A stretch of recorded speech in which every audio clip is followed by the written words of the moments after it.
what is going on, everybody? Welcome back to the Alchemy-Chan Show Podcast, episode 4. Can you believe it? We're here. We're at episode 4. That's insane.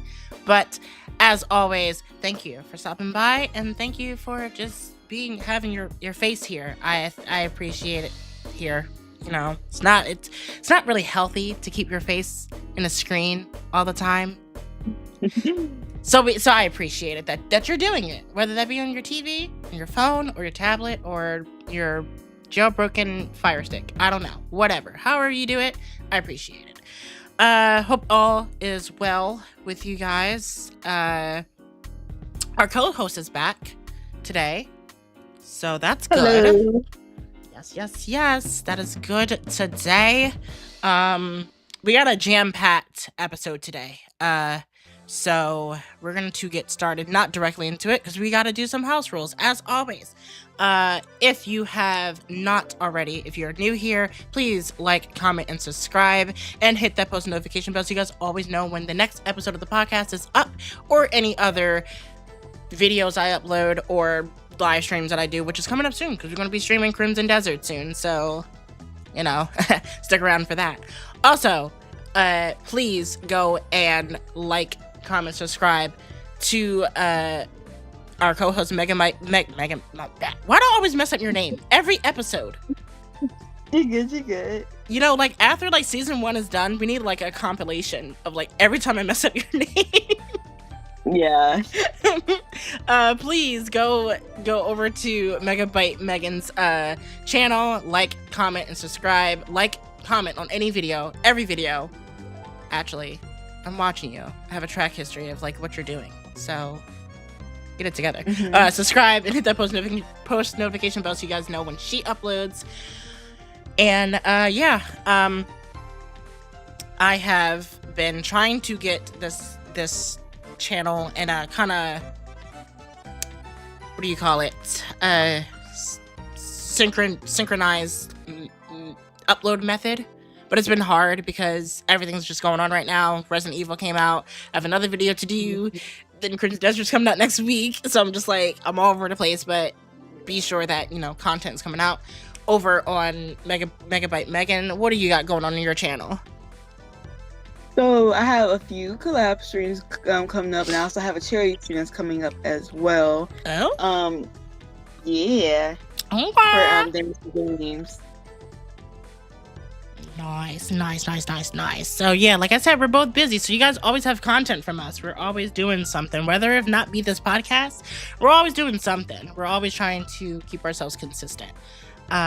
So let's get into today's episode, which is the Xbox is in the news again. For some good stuff. I'm not gonna lie, for some good stuff. I wouldn't.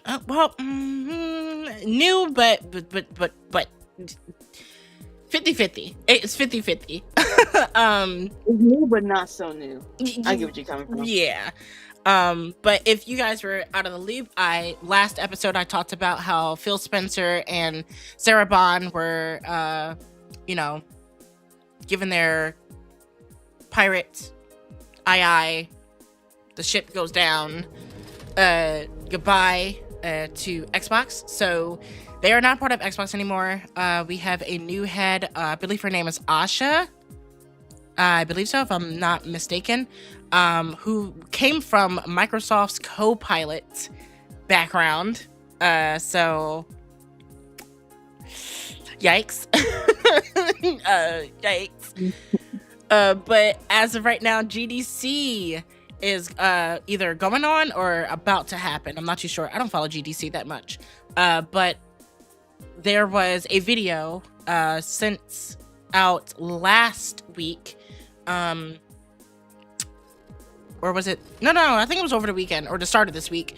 Project Helix was released, like a little teaser trailer from Xbox to talk about their next gen Xbox console.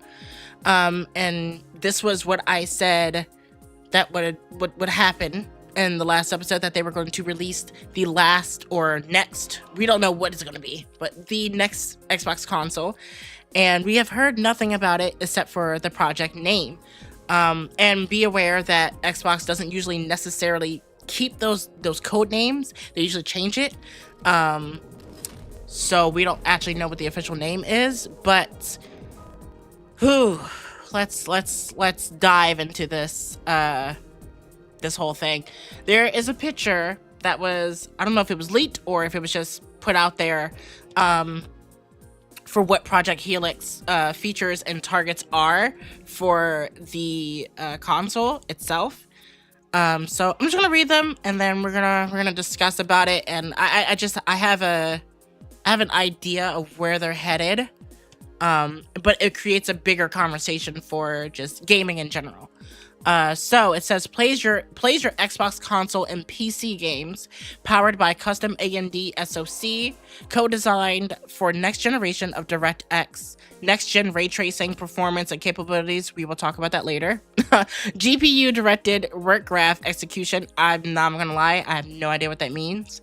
AMD FSR Next Plus Project Helix, built for the next generation of neural rendering, next generation ML upscaling, new ML multi-frame generation, next gen ray regeneration for RT and path tracing, which path tracing has been a new thing within this current time frame of gaming.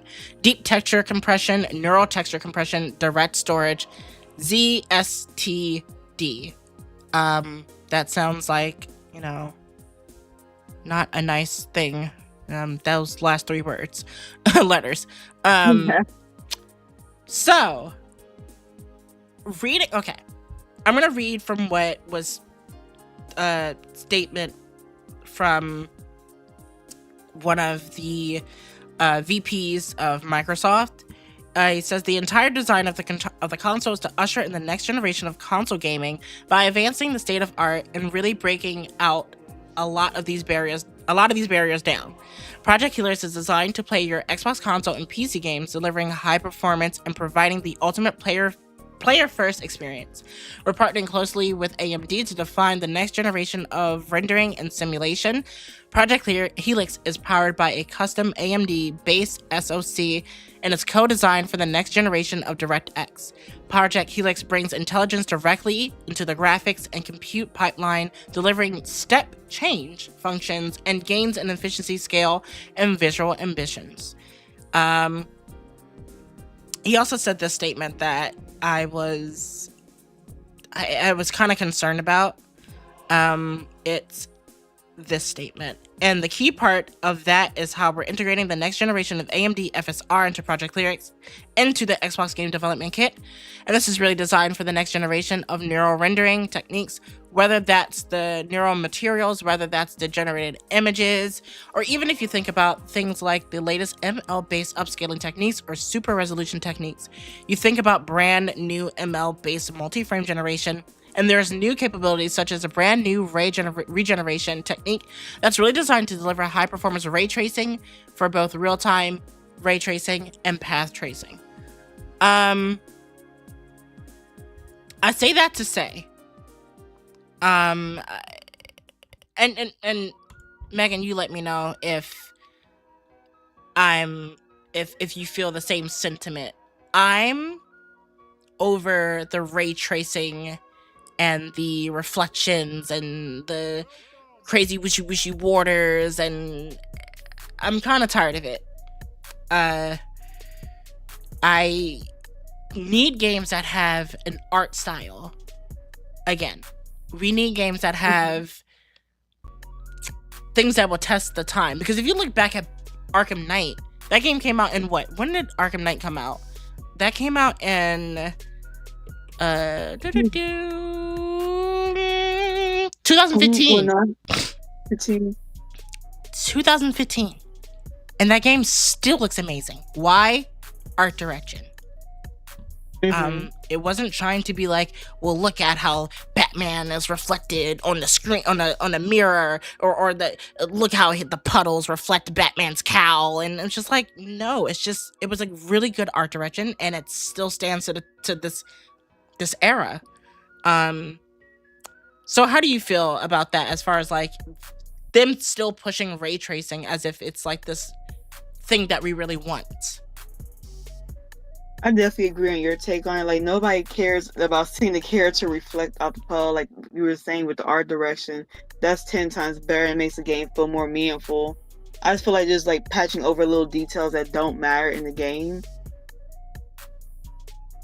It's just I'm at a point where if we don't get creativity, if we don't get art as a form in gaming again, it's gonna get really, really bleak.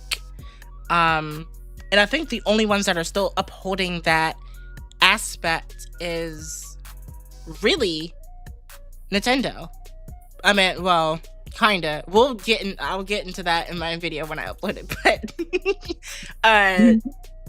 they were really the ones that were still pushing creativity, still pushing the game first, more than the fancy bells and whistles and what they think that we want out of gaming. And to be fair, this is nothing just to prove to their shareholders, because if you really look at GDC, it's nothing to please the shareholders of Microsoft and Xbox. So this is just like all the stuff that they want to hear. We'll later get our things like that we want to hear later on as we get closer to 2027. But I am really concerned because Asha had put a tweet out, or I think she was responding to someone saying like, hey, like we need the only on Xbox like tagging it. I gotta find that tweet. If I find it, I'll put it on the screen. Yeah, we want the only on Xbox tag to be back, and we need the exclusives, because if you guys don't know, Xbox has given their exclusives to PlayStation and Switch. So there's really no Xbox exclusives now. So I there was a response. She was like, we hear you, and yet there's still being Xbox games coming to different platforms. Not only that, she said, they have a games first priority. And so far I haven't seen that. I haven't seen anything talking about, and then again, like I said, disclaimer, this is for the shareholders. This is for them. This is not for us, the consumers, the gamers. So this PowerPoint, the slide that they show right here, is not necessarily reflective of what games we could get or how they're going forward with games further on. But I'm just a little concerned about it, I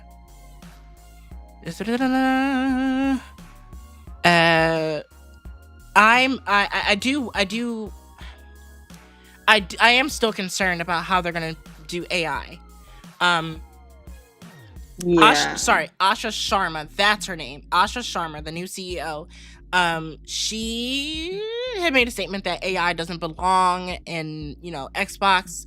And at first I was really happy about that, because I'm like, okay, her coming from an AI based department, I would think that she would want to push AI. But no, she's actually against it. But then again, this is Microsoft. This is Xbox. Microsoft is like Big Daddy.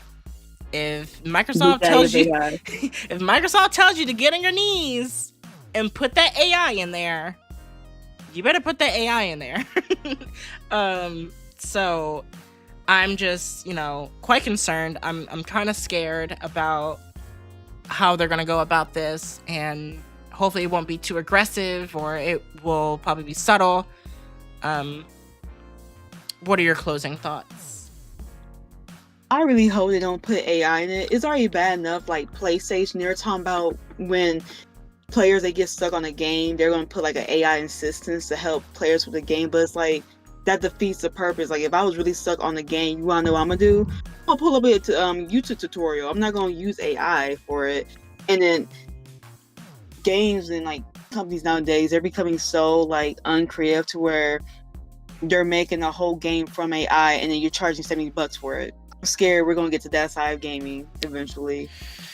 Yeah, I Right. remember that article that came out a long time ago about Sony saying like they would do AI to like help you push further. We talked about this on, I believe it was a first or second episode. I'm not too sure. I'm sorry. No, it was the second episode because that was your first episode. We talked about this and we said that, you know, that can be problematic because it could lean further to people being lazy and not really experiencing the games for themselves. And I made a statement about saying that they should take the trophies away from people that are getting help from the AI, or basically completing the game for them. So Yeah. I do want to reiterate that AI can be useful for game development. I don't think that AI is good for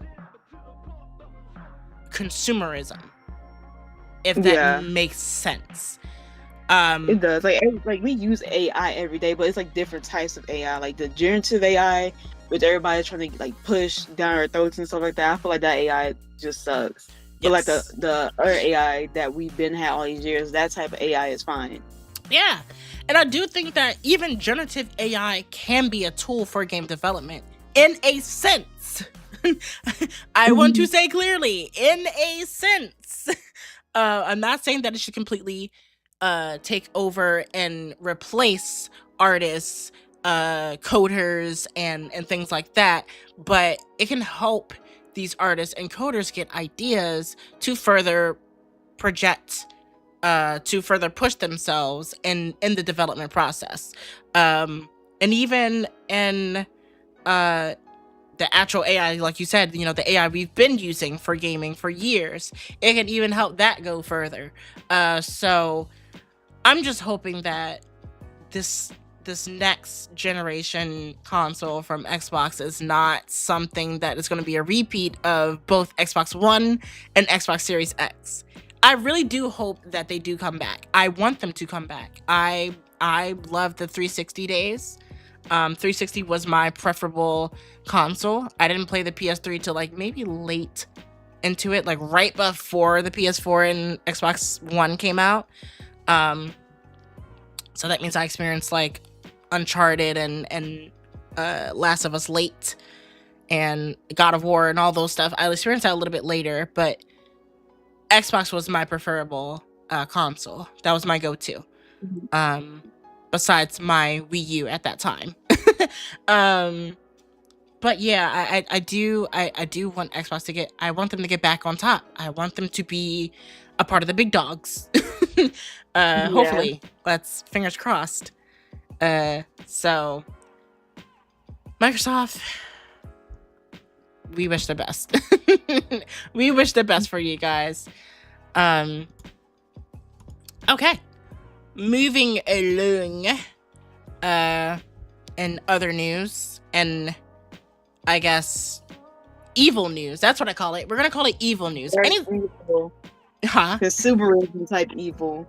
Literally, we're gonna call EA and Ubisoft news evil news. EA has laid off their staff for the Battlefield studios. All Battlefield studios. To my knowledge, I haven't played Battlefield 6, but I heard it did well. And it was one of the best-selling games of last year. So 7 million copies in 3 days. Literally. And so like I'm confused as to how this happens. Actually, you know what? No, I take that back. I'm not confused. This happens before. This is what happened with Hi-Fi Rush. This is what happened with what was that other game that did well and they shut the studio down? I forgot the name of it, but I think I know which one you're talking about. Oh my god, I forgot the name of that game. It'll come back to me. This happens in game development and just in the studio. This happens multiple times. Although I'm glad that these studios are still around. I'll say that. And they weren't shut down. They just got laid off. but this affected Criterion, DICE, Ripple Effect, and Motive Studios. I really only know, I don't know too much about Ripple, but I know Criterion, DICE, and Motive. Definitely Criterion, because they made my favorite racing game, Burnout, and they have made the recent Need for Speed games, so I am forever lovely. And Criterion's actually Criterion, what are they called? Employees are making the new Star Wars racing game, so I'm really excited for that. Oh, wait, so is this gonna be our first Star Wars racing game? No, this will be. Oh, let me see. Let's see the list of Star Wars racing games. I know have Star Wars racing games. Oh, I have 2 other ones. Okay. Yeah, so that was Racer, and then Bombard Racing, Racer Revenge, and Galactic Racers, and one that's coming out this year. So Galactic Racer is made by Criterion employees, and I felt like that because I saw the gameplay, and I was like, this looks very Burnout-y. Like, I'm not trying to be that person, but it kind of looks like it. And then, long and behold, it was Criterion employees. But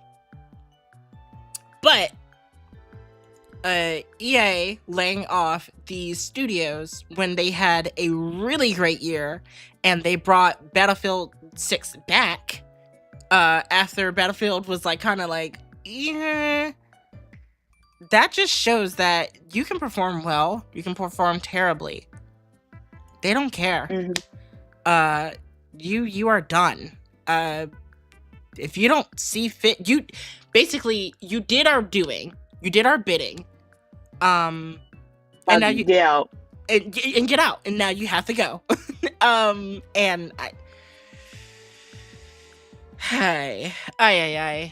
it's sad to see. Like, I always think about the people the developers, the people who are working on the game, you know, that they now have to find new jobs, and it's not as easy. It's not as easy to just go into another studio or things like that.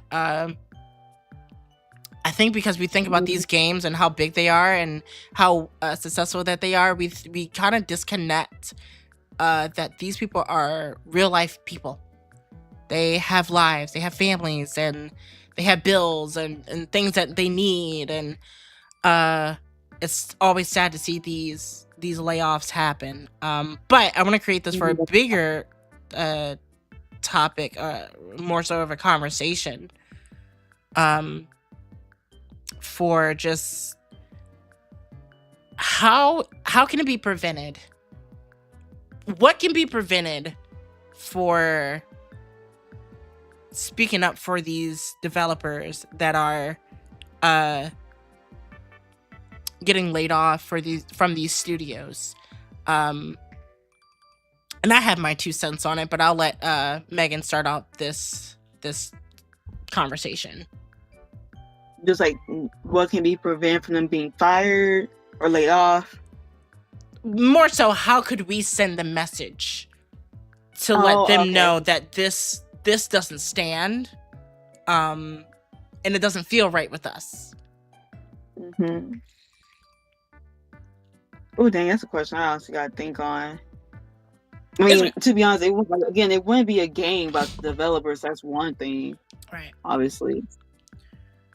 I always thought, like, the easiest way to speak up about it is with your wallet. Oh, yeah. It's the easiest way. Right. It's the easiest way. And how I see it, wait, let me see. Is that new Star Wars game being made by EA? Is it being published by EA? No. It's being published by Secret Mode. Are they like a subsidiary of... No, they're not. Okay. So, I'm at a point where EA is like kind of on my shit list. I don't really play anything currently that I am like so wholeheartedly like, oh no, I'm gonna lose my game. Oh no. I'm not at that point with EA. If it was like Sega, I'd be fucked. I Oh would yeah, be so they got some good games. I would be fucked. Um, but as far as like EA right now, no, and I don't think anything that. I mean, we saw what happened with Skate. Um, just how abysmal that was, and just how fucked up. Like, wow. I really, honestly, am heartbroken about Skate and how they went about it. It shouldn't have been a live service game. It should have just been a straight full package game that was a true continuation of the Skate series. Mm-hmm. To be fair, I did try it. I tried it multiple times. I was part of the early beta program that they had, so I played it a little bit early when it still had those like little watermarks on it to prove like to keep it protected. And Yeah. I was a little skeptical, but I was a little bit hopeful because I was like, okay, like maybe I'm just being an asshole and, you know, not like really liking the live service aspect of it. But it kind of, you know, they didn't change what I had a problem with. I mean, the sole problem was the live service, and that didn't change. That didn't change at all. So whatever comes out from EA, I would say the easiest way to speak up if you feel offended or if you feel like this is wrong about, you know, the layoffs and that nature. Like I said, the easiest way to speak up is with your wallet. Don't buy anything from EA. Especially when they're gonna push it hard for like whatever game they have coming up. What bullshit fucking game do they have coming out soon? Let me see. EA. Oh, and that's another thing you can do too. Like, it wouldn't necessarily hurt their pockets, but like it will make them like really look bad as a company. You have like all of your consumers like complaining about how you laid off your workers like on social media and tagging you in it, because believe it or not, companies read what consumers say about them. And that's how with some of these companies they ended up changing their minds on certain things that they were doing. Yep. Like for example, Adobe, I think it was Photoshop or something like that, or Adobe Premiere. They decided that they wanted to like get rid of it altogether, and people had paid for the program and stuff like that. And enough people complained to them about it, and they said, "Oh, never mind, we're not going to cancel it after all." I'm just like, "See, wow, yeah." I think, and just like it's funny, but it could have been a really disaster. Like when to put it in perspective of another form of media, when the Sonic trailer came out. And oh yeah, we saw his design and everyone was like, what the fuck? No, we don't want this shit. Fix it now. And, you know, they were like, okay, we hear you. They got Tyson Hess to help out with the animators, and they fixed them. And I think that was for the better. It's the reason why we're about to get another movie that just started filming. You know, making enough noise can bring change. And not to get too political, but fuck it, we're in a world where we have to be very political. Speak the fuck up when something is wrong. I think that's really important right now. And it comes down to video games. I know people hate it because it's like, video games are supposed to be fun, but video games are also a part of consumerism and capitalism because they're marketable and they're businesses. So you have to get political with these things, especially if you're an adult. If you're a kid, enjoy the games. Relax. I mean, if you want to go and go crazy, go ahead. Fine. Fuck it. Go off. But I just think, like, if you're an adult and you are spending money on these games and you feel like something is like done wrong to you as a consumer, speak the fuck up. Speak the fuck up. Oh, they have a new fucking Star Wars game coming out. It's called Star Wars Zero Company. What the fuck? I never even heard of this game. What? Oh, so it's not just a racing game. Huh. And then we have, oh shit, I forgot that the Jedi series too. Okay, wait. I might. All right. All right. Wait. Hold on. Wait. Okay. All right. Jedi might be my pardon because I like Respawn. Respawn Entertainment. Yeah, Respawn. I fucking love Respawn. So like, I don't know. They are sadly under the EA umbrella because of Star Wars being the gaming side of Star Wars being owned by EA, being leased to EA right now. But right now they're working on Need for Speed Mobile. Jesus Christ. And then they have a untitled game by Steve Fukuda. I don't know who that is. The third Jedi game, an untitled Iron Man game. What? And an untitled Mass Effect game. Project Renee, which is a Sims game, and an untitled Marvel game. Okay. So they have some good stuff going on, but these are still TBAs. With this, with this layoff, we don't know where it could go. We don't know what this company's status is going to be at the end of the day. So we'll just have to wait and see. That and when them like continue to push back games as well. So yeah, we don't know.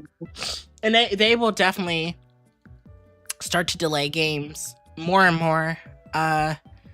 We saw that Ubisoft had delayed a lot of games. But Ubisoft is broke, so that's a different story. EA kind of makes some money because they own sports. You know, the Madden and the NHL and all that stuff. And apparently they own the F1 series, even though I heard that's not doing too good. Yeah, but I wouldn't be surprised if there's going to be some delays coming up, because I mean, if you're going to lay off a lot of people for a lot of your games from multiple different studios, you're going to have to deal with the repercussions of doing that, because these teams are not going to be able to push these games out the way that you want them to push it out. So yeah. I don't know. That's why I'm not saying the layoffs, because you're laying off your developers and stuff like that, and you're going to end up postponing games that shouldn't even be postponed, and a whole nother can of worms. Yep. And I just fuck EA. That's all I gotta say. It's just fuck them. They get no respect from me. And you know what? Now that's how I'm rolling, and that's not to justify my purchases, but when the Jedi game comes out, the next Need for Speed comes out, I'm gonna buy it. Don't get it twisted. Do I respect you? Fuck no. It's just sad to see, regardless. That's EA. To talk about, and this will be my last segment of my article roundup.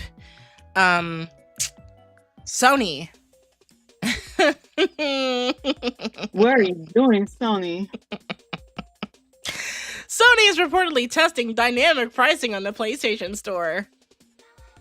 So, to explain this in short terms, I could see a price point for The Last of Us, right? For like a good $39.99, right? Even though that's not the price. Say if it was on sale.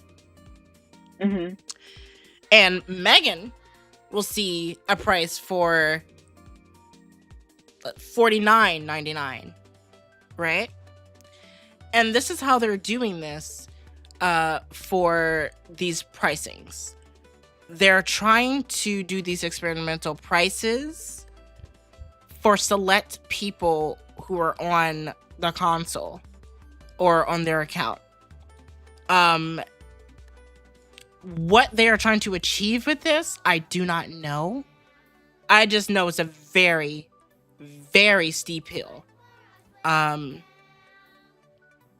maybe the only way I can think about it is like, say if like someone's buying a lot, and I mean a lot of Sony like properties, like the titles or just any game on their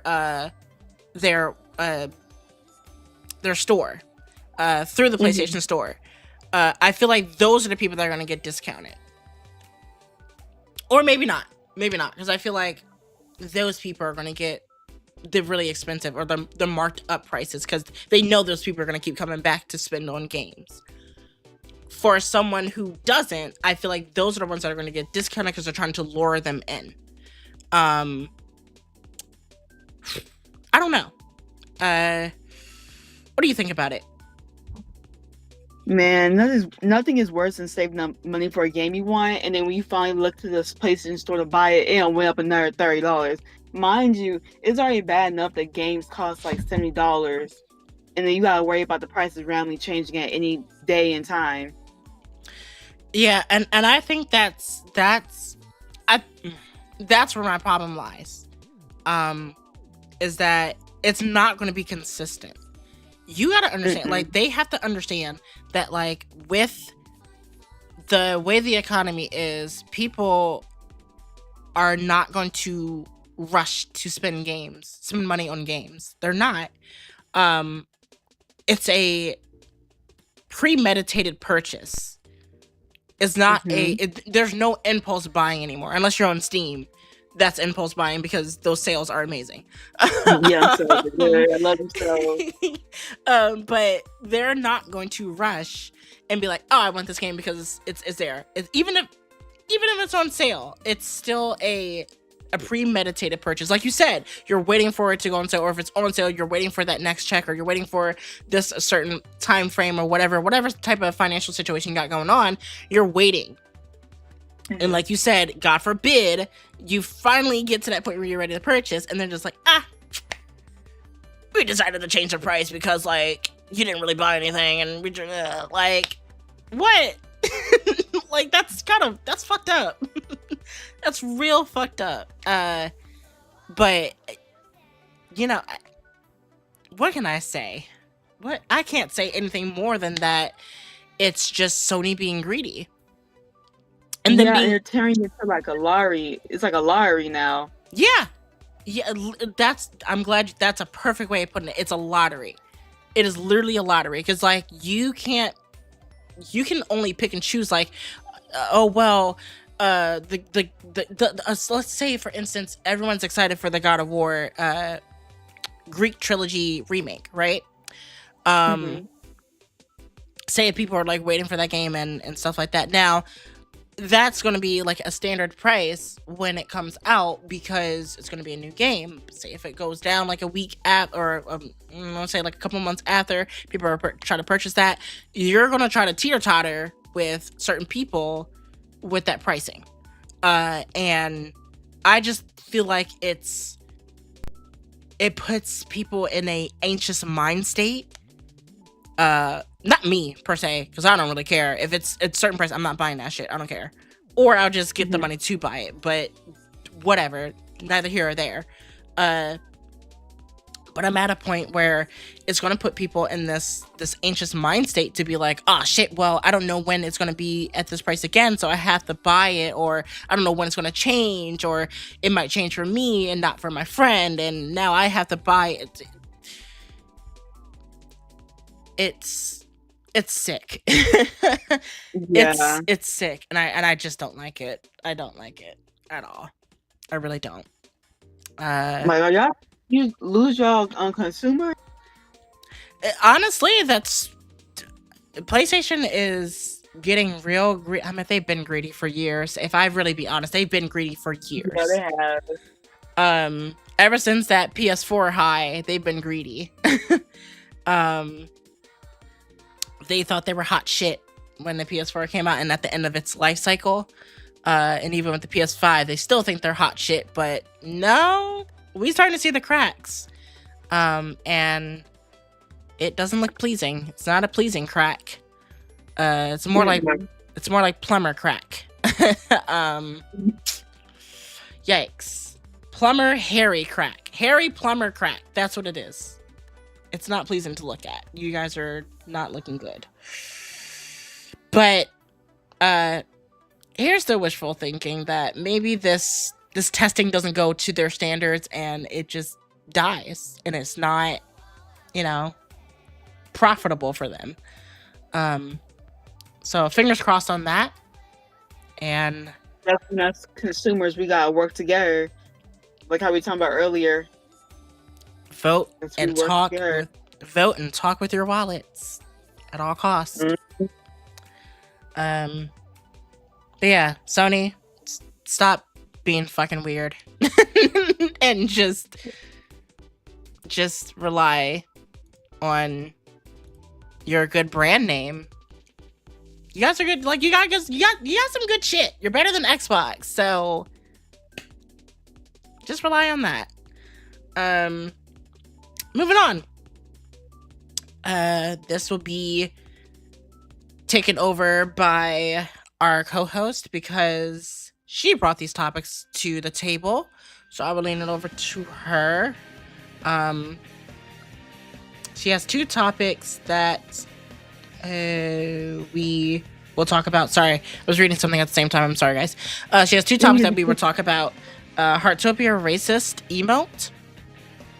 Question mark? Yeah, so I remember we did a podcast on Heartopia, and this is before I even knew that Heartopia used AI. So when I figured out Heartopia was using AI to make that game, I went ahead and uninstalled Heartopia. Then I want to say a week or two later, apparently they made a character in the game, like it was a quest, and you delivered, I think it was mushrooms.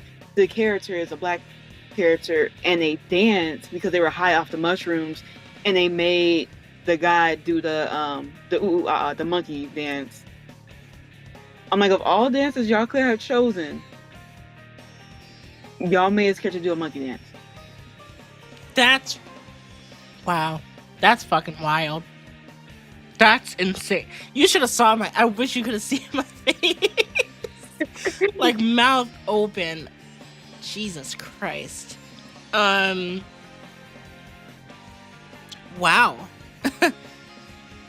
Oh boy. And now is this I'm not trying to defend them. I'm just trying to understand the situation. Is this an emote that can be used to any type of character or specifically tied to this character? To me, it seemed like it was tied to that character because it was a cutscene. And after you did the quest, you learned the mushrooms to this character and they danced like that. Wow.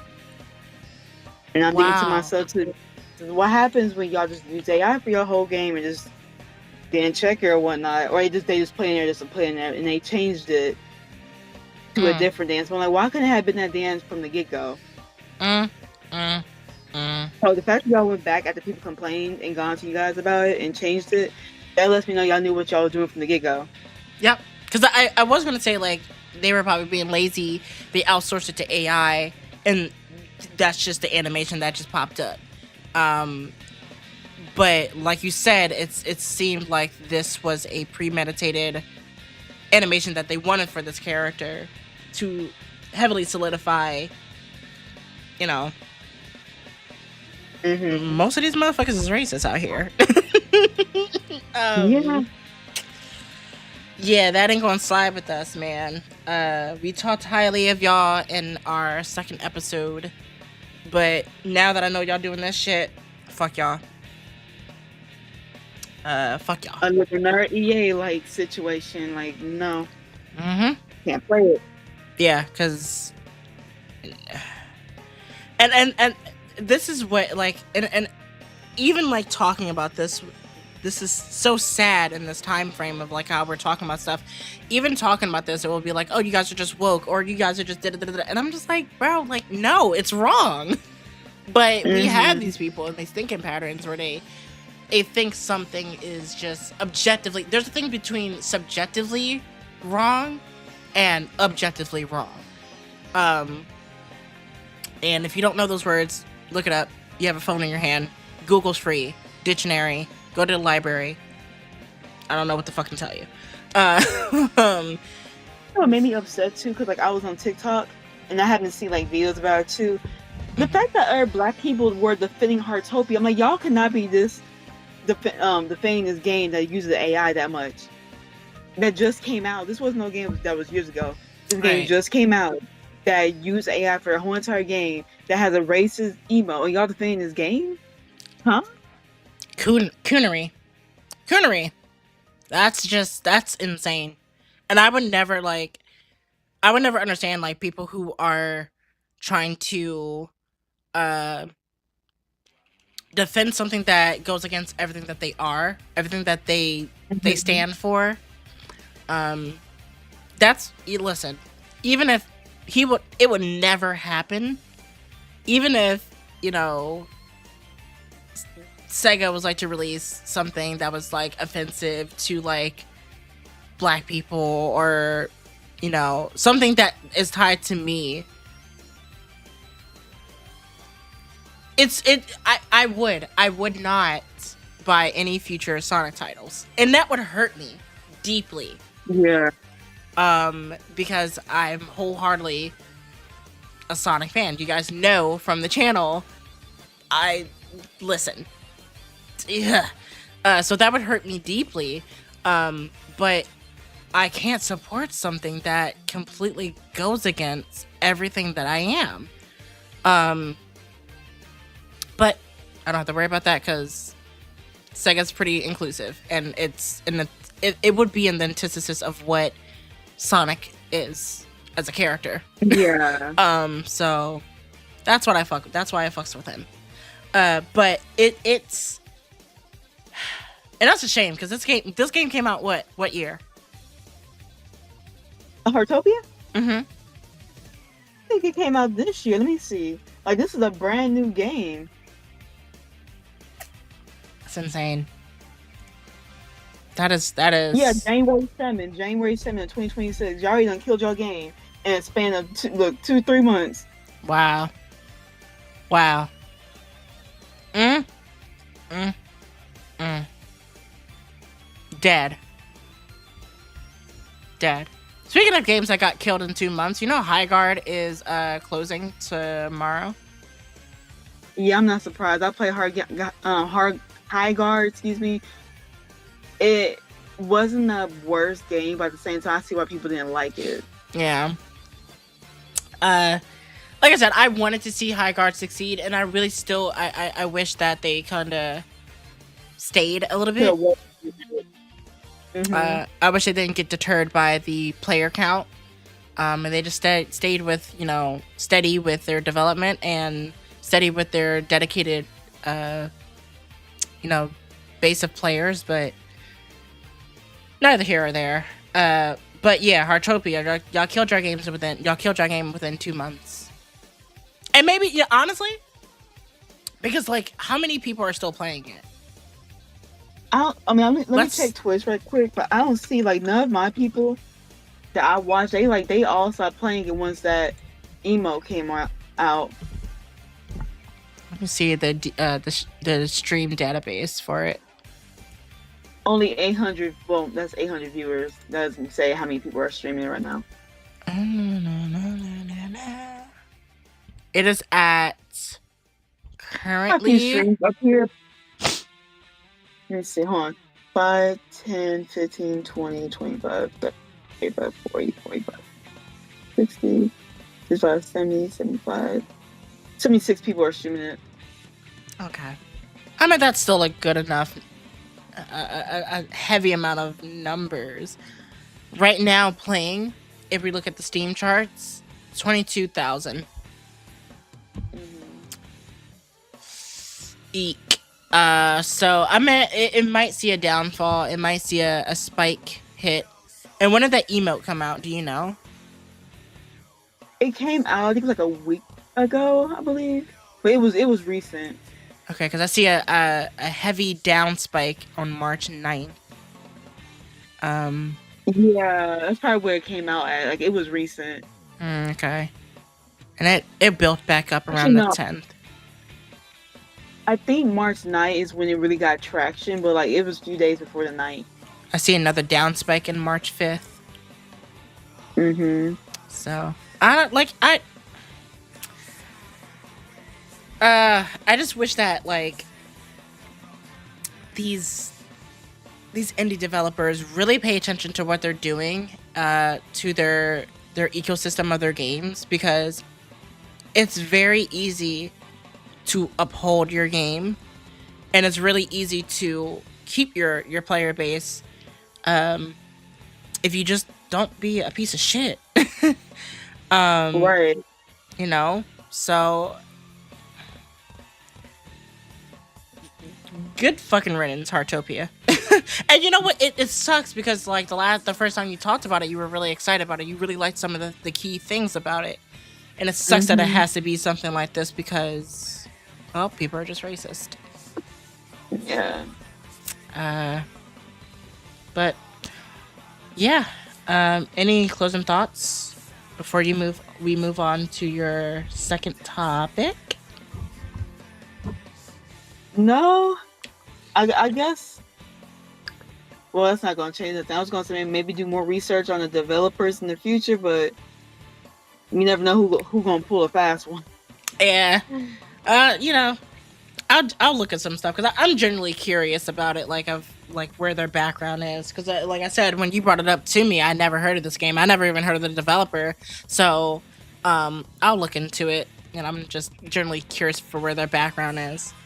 But yeah. Oh, speaking of Sonic, guys, I got the. It's probably gonna keyframe out, but I got the 35th anniversary edition of the Sonic Cup.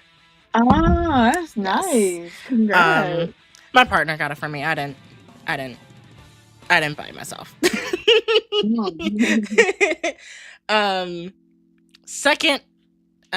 Second topic, the Twitch viewer issue. Megan has brought this to my attention, but I'll let her start it off. I know if people get so sick and tired of people saying lurkers are the backbone of Twitch, but they really are. And recently, Twitch stopped counting viewers to where you can have like 10, 15 people in your chat, but it will only count if you have 3 people in chat. And it makes it very hard for people who are grinding towards Twitch partner because those views are not being counted. And I get Twitch is trying to get rid of people that are view buying, but it's also not fair for like smaller, like more upcoming streamers that are trying to get partner. Yes. Yeah. Y'all know I did a few like a long time ago. It was around the PS5 era. I did a long I did Twitch streams, and then I would upload the VODs on YouTube. That was a long time ago, but I don't do it anymore because YouTube was better for me. I felt more confident on YouTube versus Twitch, so I switched from Twitch, and went back to YouTube. But we're small time creators. We're not huge. We're not big in any way, shape, or form. Well, I know I definitely am. I can't speak for you. I know I definitely am. So for me, it's very disheartening to hear that Twitch is like putting restrictions on like what counts at. They're doing the same shit that YouTube has been doing for years, making it hard for you to become a partner, like you said. And Twitch was the place to go when you were trying to get a part of the partner program to grow your audience. But now it's almost in a sense like you're being the opposite of what you were doing before, which the people who are making your money benefited from that same factor. So what? I'm confused. I'm really genuinely confused. But like you said, lurkers. First of all, I didn't. Maybe I'm just getting old. I didn't know that fucking term. Or maybe I'm just not part of the Twitch space. I didn't know that lurkers was a yeah. But they are. I'll be on TikTok lives, but I won't comment. Like, I wouldn't Mm-hmm. comment all the time unless I really like fuck with the person, or like I'm talking to someone like with if it's political, most likely I'm commenting in the live. But if it's about something, I'm watching it. I'm just sitting there watching it. I'm not trying to constantly exert that energy all the time. So they have to understand that some people aren't the type of people to comment on lives like that. And I see that through every media. You can do that for Instagram. You can do that for TikTok, Twitch, YouTube. It's not going to be a thing that's going to happen all the time. You're going to get people who are just sitting there watching. So I don't know.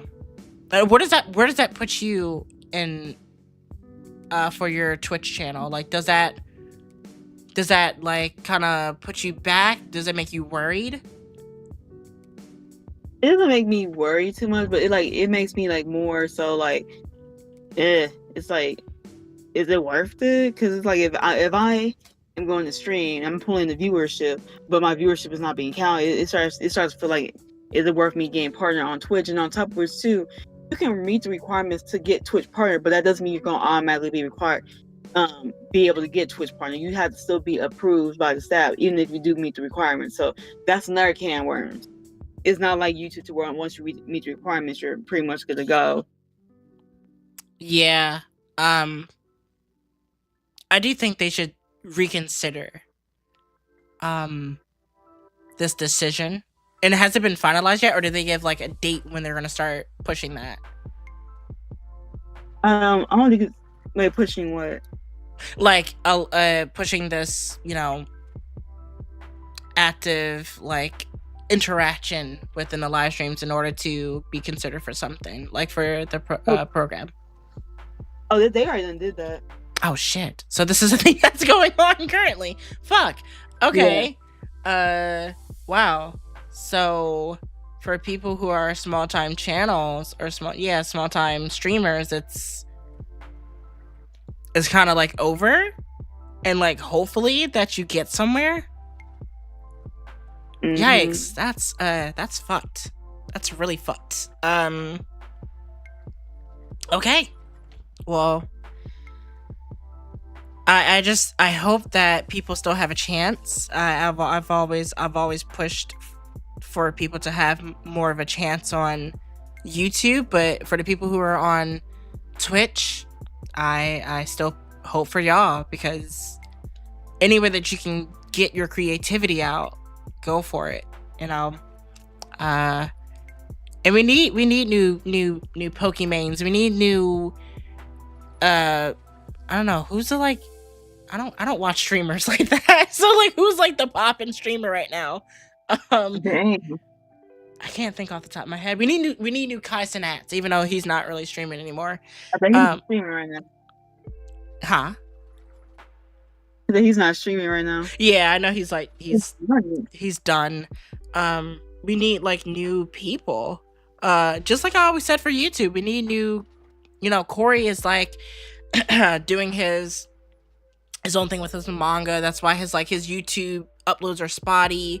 We need new Corys. We need new Berlizis. We need new Dashies. Like, we need that next generation, which I do have one person. If you guys don't know about him, I will suggest Jetro. One of my favorites. I will literally put his YouTube in the description. Please, like, go watch Jetro. I love Jetro so much. He's funny. And we just need new faces. We need new faces. We need the next generation. It doesn't necessarily have to be young people. It can be a fucking 76-year-old doing some shit. I don't care. You just need something. So Twitch letting that, be their new moving forward is quite concerning. Yeah. But what are you gonna do about it? This Twitch is a big corporation. They're not, It's not like how we said before, like vote with your wallet. It's kind of hard to do that. Oh, well, you still can, because you can stop sending gifts, but then that would not support the streamer. I don't know. Whatever. This is a this is a Thank you so much. yeah. This is a special case type situation. But yeah.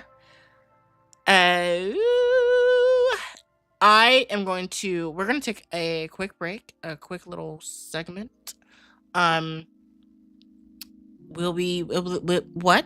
Oh my lord. We will be back. We have our last topic, and we will close off, but we're going to be back. I'm going to do a little cool thing again. So just wait for that.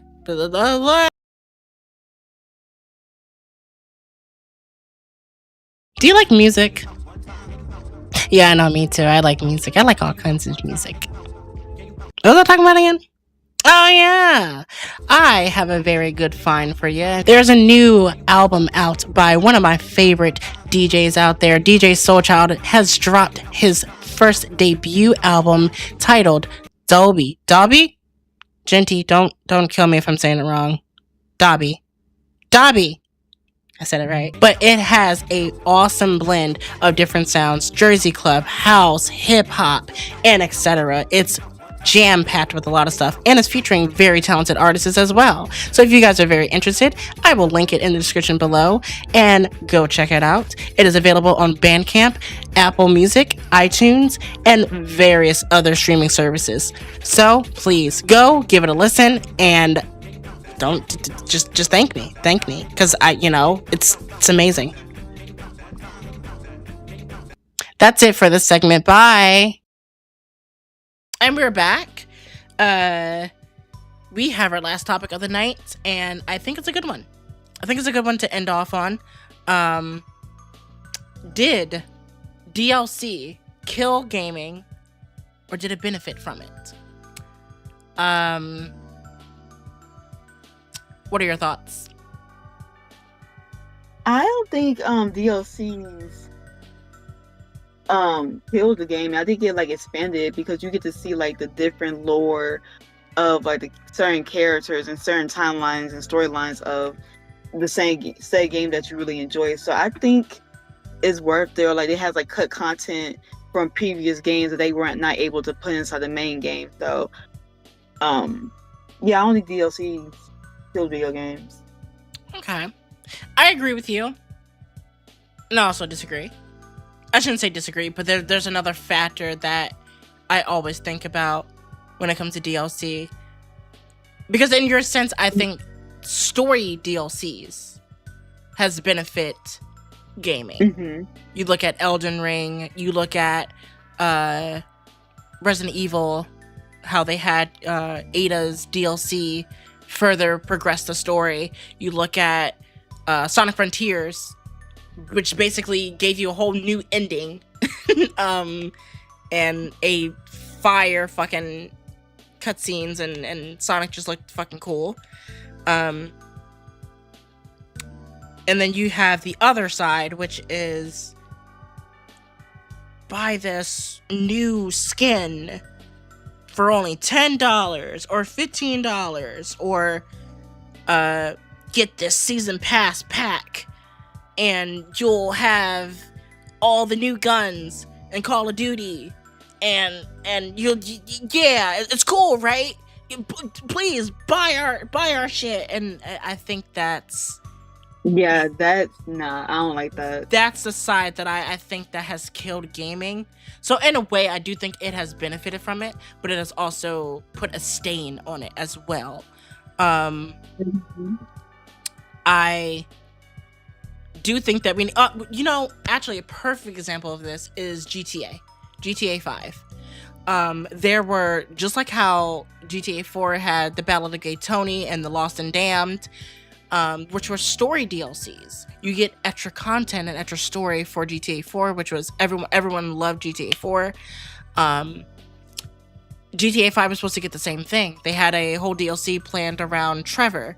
It was called Agent Trevor DLC. That got canned because GTA Online had been so profitable for them, they only put DLC out for GTA Online, and every story DLC that they had or had an idea for kind of got worked into the online aspect.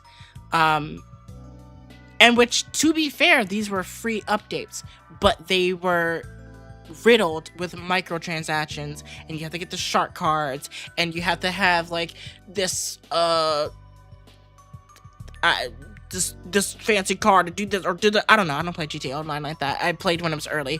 But the most recent one was the one with Michael and Amanda, and how, you know, you see them in their current time, and, you know, you kind of spend time with Michael to see where he was at in his life, and that was kind of like a story DLC. And there was one with Franklin where he was part of the music business, but we haven't seen anything in the main campaign that has been added as a story DLC ever.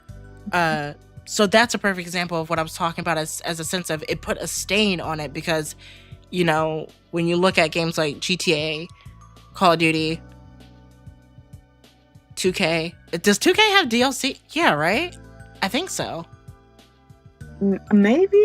Let me see. I don't play 2K. I was saying, I don't play that shit. I don't, you know, I'd rather just go play the game in real life, go play basketball in real life. Go to a park or something. Yeah, like, yeah. Oh, they do. Okay. Yeah, I forgot. They have. It perfectly proves my point. Season 5 Pro Pass. This is the shit I'm talking about. This is why I have a problem with, you know, DLCs. I love it for the sense of story DLCs and things that further the game. Even if, okay, even like with this, which I'm going to play after this recording, the Ghost of Yotei Legends DLC. That's technically an online mode, but it's fun and it's free. You don't have to pay shit for it. That is what I think will be cool. And I think, I believe, I don't know because I haven't played it yet. I believe it builds on the story of the Oni and the demons. So it builds on the main story slightly, not wholeheartedly, because it doesn't continue Atsu's story, but it builds on the lore. I'm okay with that. I'm fine with that, because, and also it's free. I don't know how many times I say it, it's fucking free, and they don't charge you for it. Exactly, and they don't sit there and be like, "Well, buy the Ghost of Yotei season pass, and you'll get fucking stupid." I don't like. I don't know. I don't like these DLCs. What's the most recent DLC that you bought?